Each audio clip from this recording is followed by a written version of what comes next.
Hayu atuh man, kalakah diuk deui. Lain rek nuluykeun macul teh.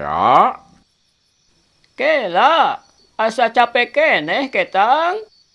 Keur kareuheur tuda dewek teh. Keheul ka saha ari si laing? Keheul ka pamajikan, oi. Teu kaop tatangga meuli itu, boga ieu, sok langsung nurutan. Hayang meuli itu jeung ieu. Dasar si panasbaran. Pamajikan nu kitu mah bales we atuh. Nya kumaha kitu? Kieu geura, lamun ningali tatangga kawin deui, buru-buru urang ge kawin deui. Satuju, euy. Maneh haget si laing mah ari kana kawin mah. Hehehe. Min, dewek mah rek nanya. Nanya naon? Ari jelema pangbodona di dunia ieu, jelema naon cing? Anu gelo. Lain.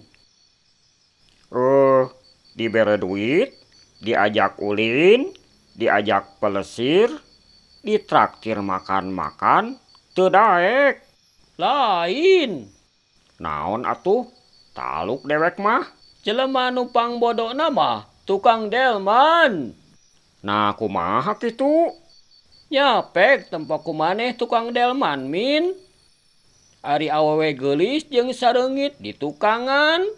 Ari bujur kuda sakitu sareugseuk jeung bau teh di sanghareupan. Heueuh oge nya. Tapi aya deui nu pangbodona teh man. Saha? Tukang ngangon munding. Nah kunaon tukang ngangon munding kitu? Tukang ngangon munding mah ari dahar jeung lauk asin, ari daging anu sakitu gedena ditumpakan we. Heueuh. Aya deui nu pangbodona min. Saha man? Tukang ngapreuk foto. Bodoh kumaha? Pek Bandungan kumaneh. Mang, bade ngapreuk pas foto. Cenah ceuk anu ngapreuk. Sabaraha? Ceuk tukang pas foto nanya. 6 kali 4, 5. Jawab anu ngapreuk. Mangga diantosan. Ceuk tukang pas foto deui. Pan kitu pokna teh. Sakanyaho aing mah 6 kali 4 teh pan 24. Sugan aing mah anu pangbodona sadunya teh anu diomongkeun ku maneh wungkul. Geuningan maneh oge sarua bodona. Maksudna pas foto 6 kali 4 5 teh hartina 5 lembar. Bisa wae ka batur ngomong bodo. Ari sorangan leuwih bodo.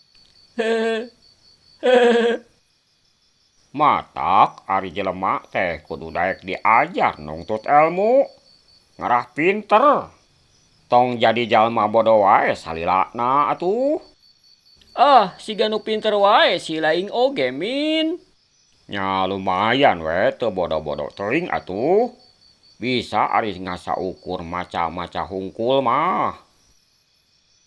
Budakna Mang Emed nu pinter mah. Pan manehna teh sakola di London. Meuni bisaan was-was basa Inggris. Nya wajar we lila di London. Jadi lancar bahasa Inggris. Tong boraah kitu.